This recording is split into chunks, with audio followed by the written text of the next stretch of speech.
Magandang gabi, Pilipinas. Bayan natagpuan ng mga tauhan ng Philippine Coast Guard sa Taal Lake kahapon ang isang sakong naglalaman ng hinihinalang mga buto.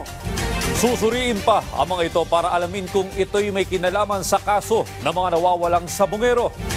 Kung makukumpirmang labi ito ng isa sa mga sabungero, iaakyat na sa murder ang kaso. Narito ang ulat.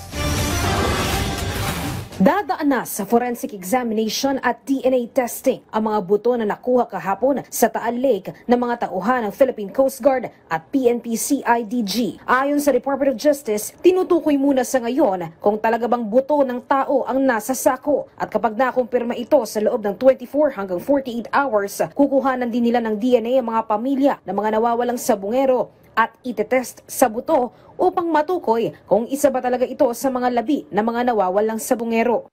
This will be subjected to a DNA test as mentioned already in our statement.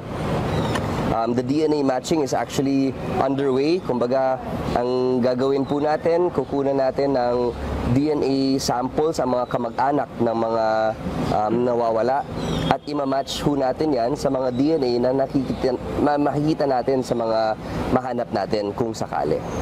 Hindi pa naman dinitalye ng DOJ sino ang magsasagawa ng forensic examination. Pero kahapon, sinabi na ng National Bureau of Investigation na nasa scene of the crime operatives o SOCO na ang mga buto. Kung hindi naman anya ito makukumpirmang buto mula sa mga labi ng mga sabungero, panibagong kaso itong iimbestigahan ng DOJ.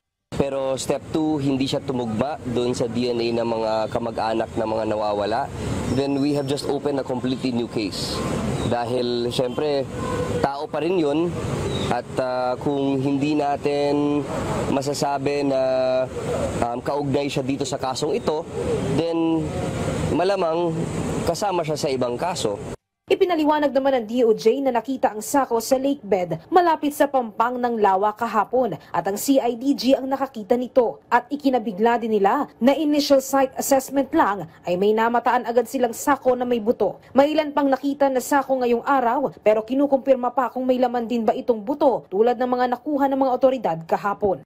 Merong minark ang Philippine Coast Guard na dalawang site, no, kung saan may nakapkapan na mga sako supposedly, no. So ang ginawa po natin, nagpadala po tayo ng prosecutor at mga NBI agents para i-witness po ang retrieval ng mga sako.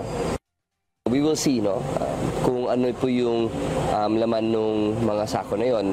We move forward with caution. Dalawang lugar naman umano ang pinagsasagawaan ng search and retrieval operations ngayon. Ito ay mula sa informants ng DOJ, hindi lang mula kay alias Totoy o Julie Patidongan na isa sa mga suspect. Dahil lumutang nga po itong si whistleblower, biglang nagsilabasan din dun sa local area, no? So we are relying not just on one claim, but we are trying to corroborate it as much as possible. Luisa Erispe para sa Pambansang TV sa Bagong Pilipinas.